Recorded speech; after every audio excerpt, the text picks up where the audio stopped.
Well, I think, one of the big goals in spring practice is, to establish, some of the intangible things that are really important, I think, to having a successful team.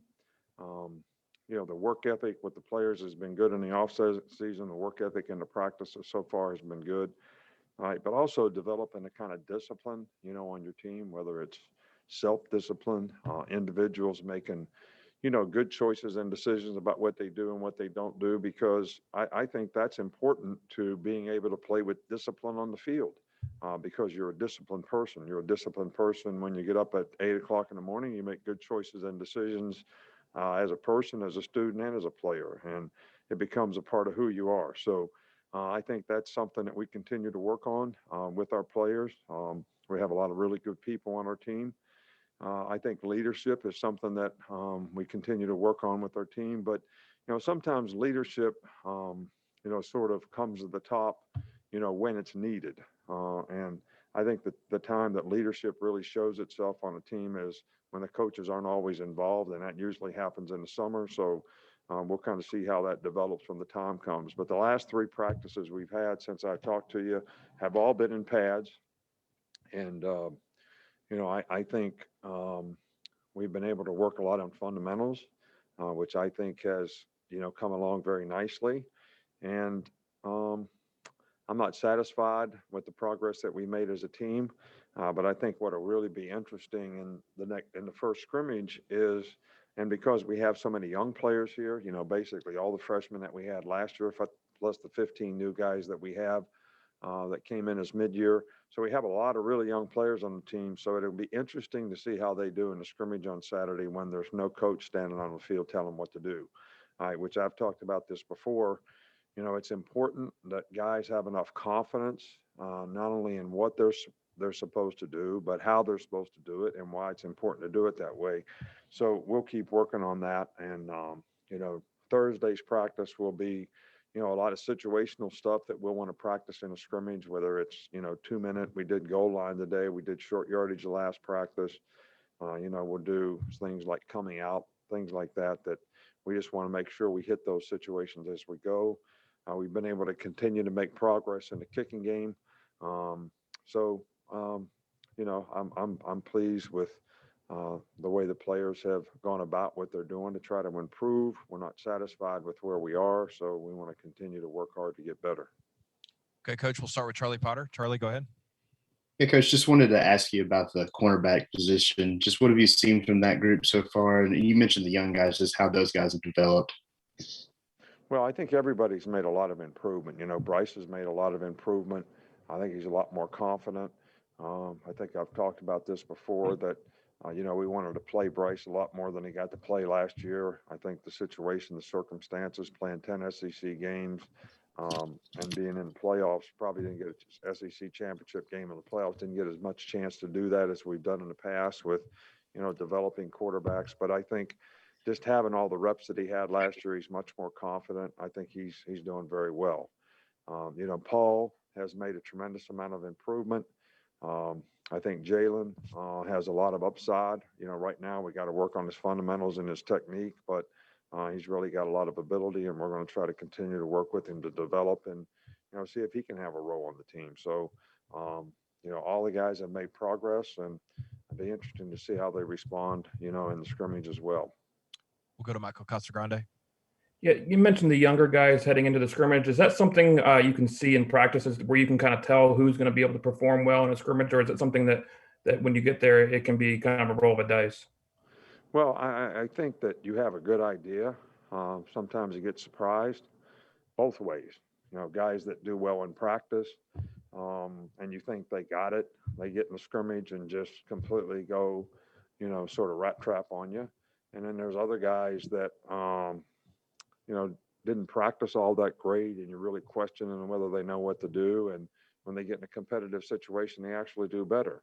So, that's something that you cannot always judge, how a guy's going to do when he gets in a competitive situation. Some guys get anxious and, they get frustrated easily and it affects their performance. And other guys are, they welcome the challenge and they're not bothered by good, bad, or indifferent. And they just keep playing the next play and they actually do better. So, But for the most part, I think you kind of know who's ready and who's not.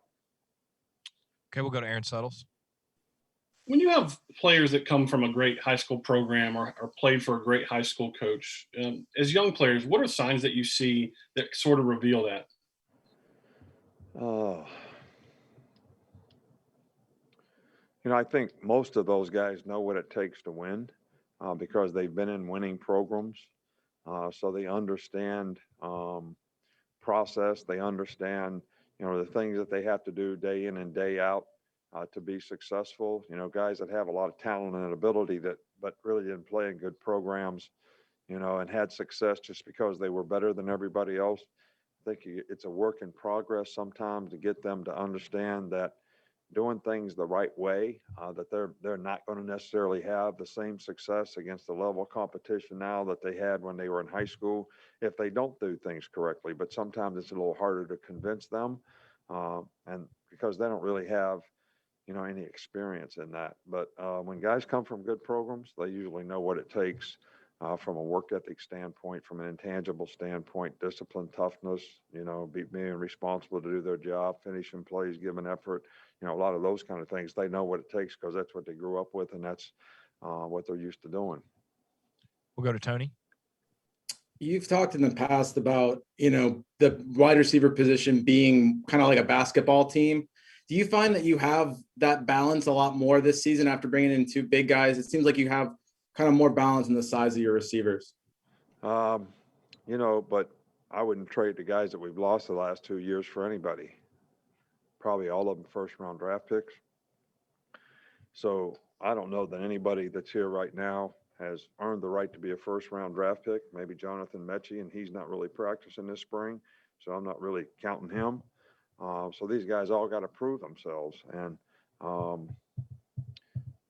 I think speed kills on the football field and on the highway. So I love to have speed guys. We have some big guys, but we got to get some speed guys too.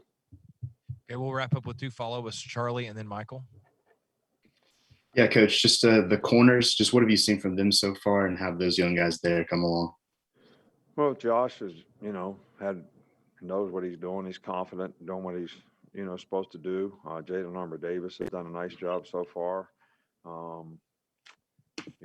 Marcus Banks has done a pretty good job. He's had a little bit of a calf problem, so he's a little bit been in and out, but when he plays and he's been able to practice, he's done a nice job. Kool-Aid is picking things up and, seems to be coming along. So, kind of anxious to see how those guys do when the fur flies too.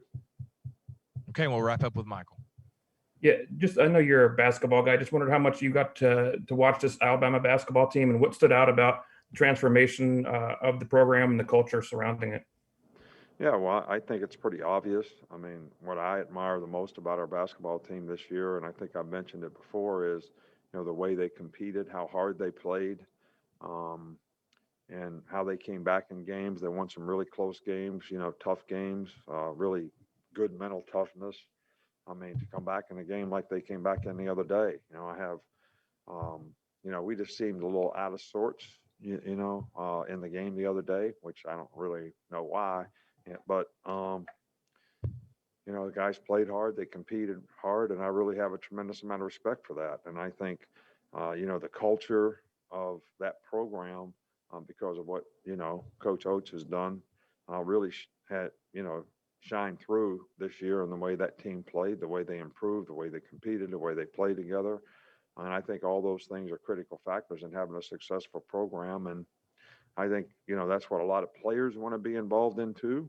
So hopefully that'll help us in recruiting to get some really good players for the future. I know we got some good young players on our team and to complement them. And, but I was really, really proud of, the way our basketball team played. And, it's just like when we lost, in the end, sometimes you never want to waste a failing.